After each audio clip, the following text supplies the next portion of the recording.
A live look at the Seattle skyline, where a proposal to convert empty office buildings into housing is moving through the city council. The council says the idea could create between 1,000 and 2,000 new housing units.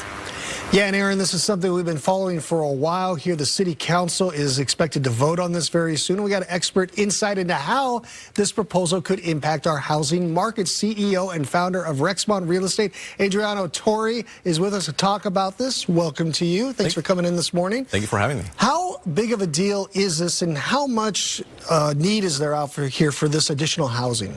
So a lot of this, it starts with zombie buildings that are in Seattle, right? And the definition of zombie buildings are buildings, either commercial or residential, that have been vacant for an extended period of time. Now, this is the result of post-pandemic trends of workers within major employers in the area staying home.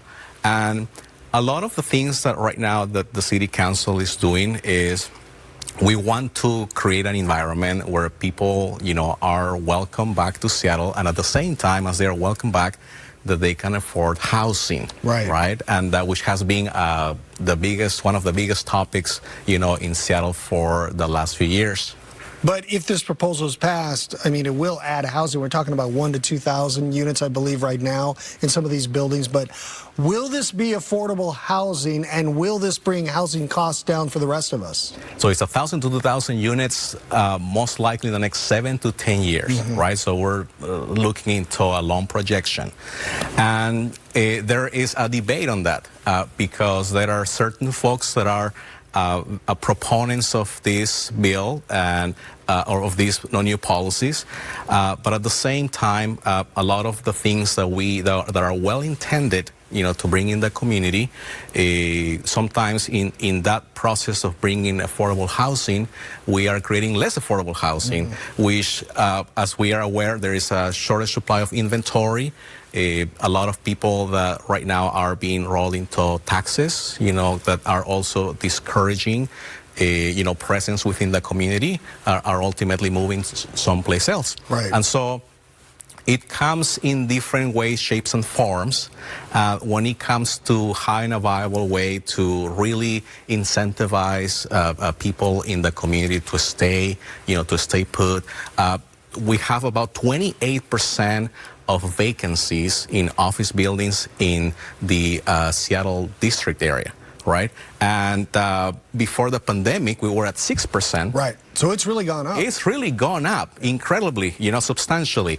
And our numbers are not that far from San Francisco. We're at 30% San Francisco, Los Angeles about 18%. And so all of these incentives and policies that are coming, in the next few months are definitely they have good intent behind it.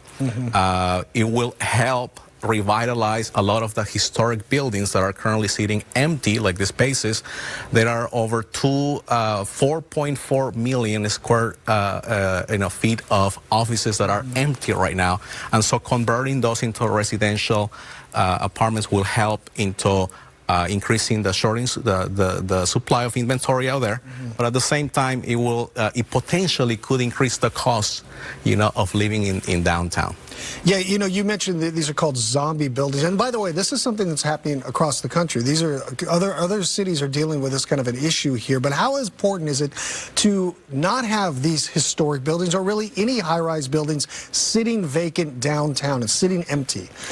The most important, aspect to understand on this is that we want to create a vibrant economy in Seattle, right? And one of those major things that will need to come about is to incentivize developers to transition these historical buildings into residences, making those historical buildings being more functional spaces so that people can live in them, also making them more energy efficient, because a lot of these buildings did not have centralized heating and cooling when they were built before 1940s, and so there are things that will need to take place. But the most important thing there is, how do we incentivize developers so that they can come up with more creative ways to have density bonuses in place to be able to bring options for people in the community to create a win-win, for folks that are looking to stay within the Seattle area, and encouraging foot traffic, which is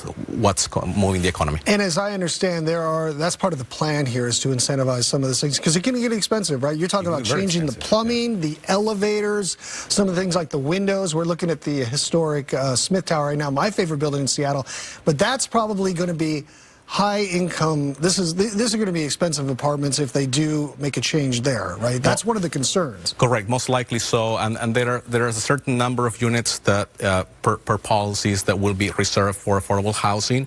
But for the most part, the con is that the intent of bringing affordable housing might end up, for some of these buildings, ultimately, end up in a high end or high apartment, living. Okay, point blank, you're our real estate expert here, so is this a good idea or a bad idea? It is. It has its goods and it has its pros and cons, right? And so I'm a proponent of bringing affordable housing, but at the same time we have to be conscientious of the fact that to bring the community together into supporting these projects and this vision for the city, it requires the backing of businesses, and it also requires the homeowners currently that are in the community and locally are trying to downsize and enjoy the Seattle lifestyle, also have a break when it comes to their property taxes. All right, well, the Land Use Committee has approved this, so it's now on to the Seattle Council for a vote. Adriano Tori, the CEO and founder of Rexmont Real Estate, thanks for being with us this morning. I appreciate you having me over. All right.